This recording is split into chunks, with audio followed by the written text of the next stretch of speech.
And which part of IBD culture would you most like to see change?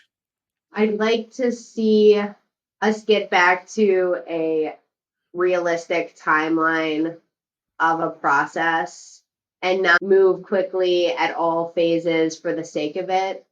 I think it's become a little bit of a runaway train, and it doesn't, there are situations where people need to be here all night or need to work 7 days a week because the deal situation demands it. But that's not every deal. It's not every deliverable. It's not every situation. And so keeping that in check and making sure that we don't have to have the sense of urgency that we had in 2021 in every situation. We don't have to push everyone so hard and then have the issue of a bit of the boy who cried wolf. I'd rather be more intentional about the give and take of the role so that people want to do it long. Thanks for sharing. Very honest feedback there, and hopefully that's well received by everyone listening today. That leads nicely more into the culture. So talk to me a bit about what you've done to build this unique culture Yeah. at the. Yeah. So culture is a very tough thing to build. And anyone who's led teams will tell you this. We talk about it all the time. Culture is the personality of the group or of the team. It's the shared values, shared purpose of the team. And here for us here at Deloitte M&A, we have to continuously talk about and demonstrate what we stand for. You can't just say it once. It's got to be, so lots of communication and reinforcement. And again, we have to lead by example. Our culture, and I think every team culture is really about, you got to know what you stand for. And as leaders, we have to prove it in everything we say and everything that we do. And if we can do that, our people and our clients will try to help us win because they actually can rally behind what we're trying to accomplish.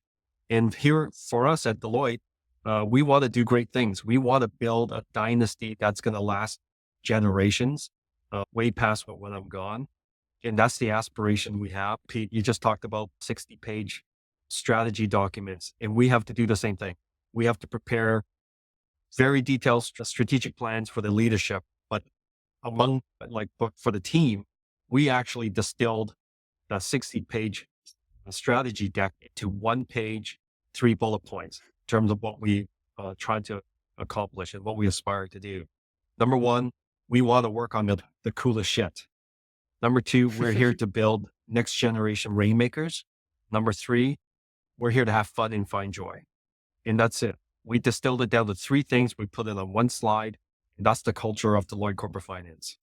That's amazing. And again, talk about taking the complex and making it simple. Work on cool shit, build rainmakers, find fun and joy. Yes. I can see why your team, the team there, wants to work there and wants to grow there. How difficult was it to distill that 60-page doc, 50-page doc into these 3? Talk to me about that, because I think a lot of firms and a lot of people would really struggle with that. Yes, because simplicity is hard. And we tend to want to focus on a lot of different things. But it was a process of us partners sitting together and say, what are we trying to do here beyond the paycheck? Because none of us are, well, in our team, none of us are paycheck players.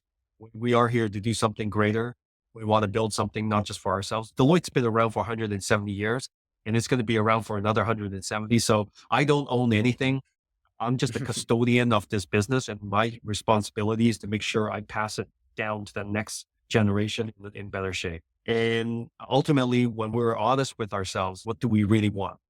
We didn't say anything about making money on that slide, right? We didn't say anything about being number one and anything like that. We just want to work on the coolest shit because that fun, filling, it gives you bragging rights. And so we went through ourselves, what do we truly want? And without the self-deception. And that's how we came up with it. That was a lot of fun. Amazing. And you got to have fun, right? Like we spent so much time with each other, way more than our family and our spouses. And so we have to have fun and we have to find joy in everything that we do. You're someone who sets the strategy, the vision for Outram, some ideas, and I'm sure that it's something I could improve upon. I think you're having making it simple. I think you're having some fun, right? The fun part for sure, yeah. But maybe making things more simple. I could take a leaf out of your book there for sure. And then the last point is, and we often lose track of that in the financial industry, is thinking big picture. What are we trying to build, right? I certainly credit a lot of that to my time at Lazard and Evercore. At different points in my career in those firms, I was in a place where we had to build a new team. We were building a new office. We were building, and I love that, right? It goes back to the point around entrepreneurship.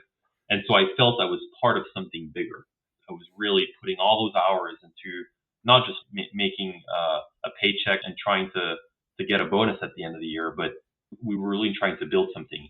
And today at CMD Global, we're about 20 people today, and we certainly plan to grow. And I think we all feel that we're building an organization together.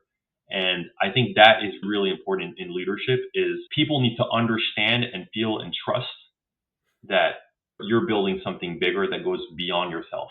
You're not just trying to maximize the benefits just for yourself.